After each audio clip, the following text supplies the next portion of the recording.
Are you guilty of idol worship? I'm Simon Rafe, and I'm taking the hard line.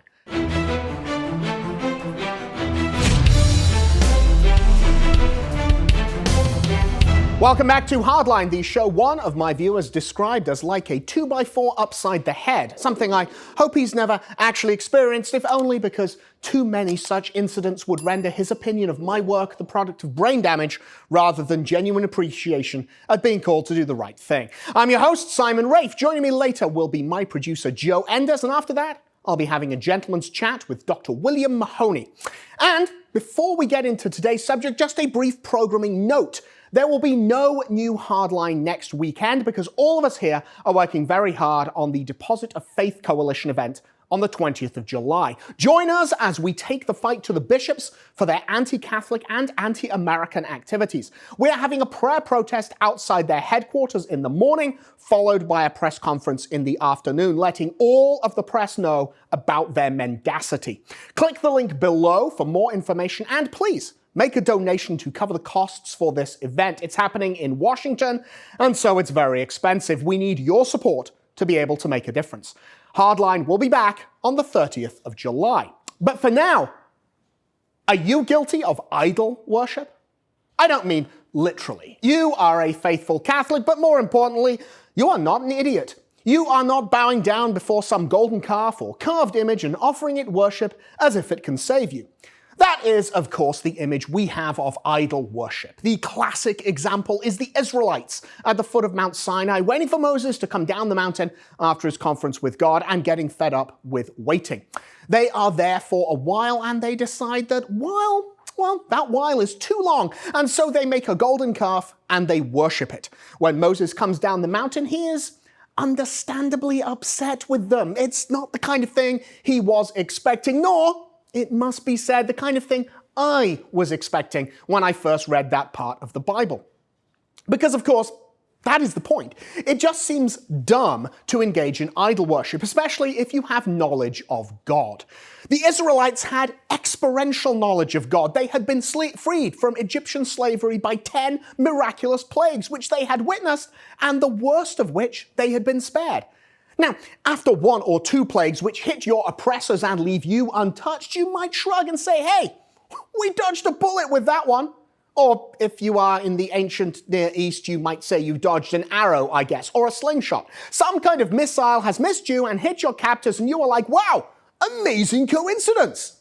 But then it happens again and again. It happens a bunch of times. Finally, you get told you need to do very specific things to avoid the destroyer coming, and so you do these very specific things and you wake up the next morning after your meal of lamb and pita bread and every firstborn son of the people who are enslaving you is dead.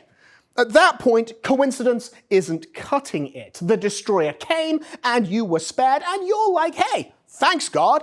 If there were any doubt in your mind, as you are leaving the place of slavery, you observe with your own eyes the parting of the Red Sea. Water splits and rises up on each side of you, and you walk through it only for it to crash back down and drown the Egyptians. This is not normal behavior of water, which, like the Democrats, seeks the lowest point and takes the easiest path. You cannot write this off as, I guess frogs don't like the taste of Hebrews. You have seen God save you, quite literally. You have literally seen it, and he has literally saved you from actual, visible, physical slavery. So when you are presented with a golden calf and someone says, this is the God who brought you out of Egypt, it seems you would have to be pretty dumb to fall for it and go along with it. And I mean, it seems that way. Me, standing here, looking dispassionately at everything the Hebrews went through in Egypt and how they got away from Yul Brynner by following Charlton Heston, it seems strange they would engage in idol worship. Maybe it's easier for me. I am not standing in the desert at the foot of a mountain and Moses has vanished up into a cloud. I know how the story ends. I have the benefit of hindsight. Maybe we might not fare any better than the Israelites, although I have to say, I would have been more inclined to make a giant golden Charlton Heston rather than some unrelated young cow. But again, that's just me. When you have the knowledge of the true God, idol worship just seems dumb. But are we guilty of it ourselves? I'm not talking about the thing Protestants accuse us of. I'm not saying we are guilty of idol worship because we say the Hail Mary, or we wear a scapula, or we pray a novena, or we ask St. Anthony to help us find our lost keys. They're always in the last place you look, right? Yeah, of course they are, because when you find them, you stop looking. Anyway, I'm not talking about that kind of thing. Those things are legitimate devotions. Could one take them too far? Yes, of course. But a faithful Catholic doesn't. The Protestant objection isn't, you take it too far. The Protestant objection is to doing it at all. Now, we've dealt with such objections in our apologetic series, and to be honest, it's an important thing you need to be able to address.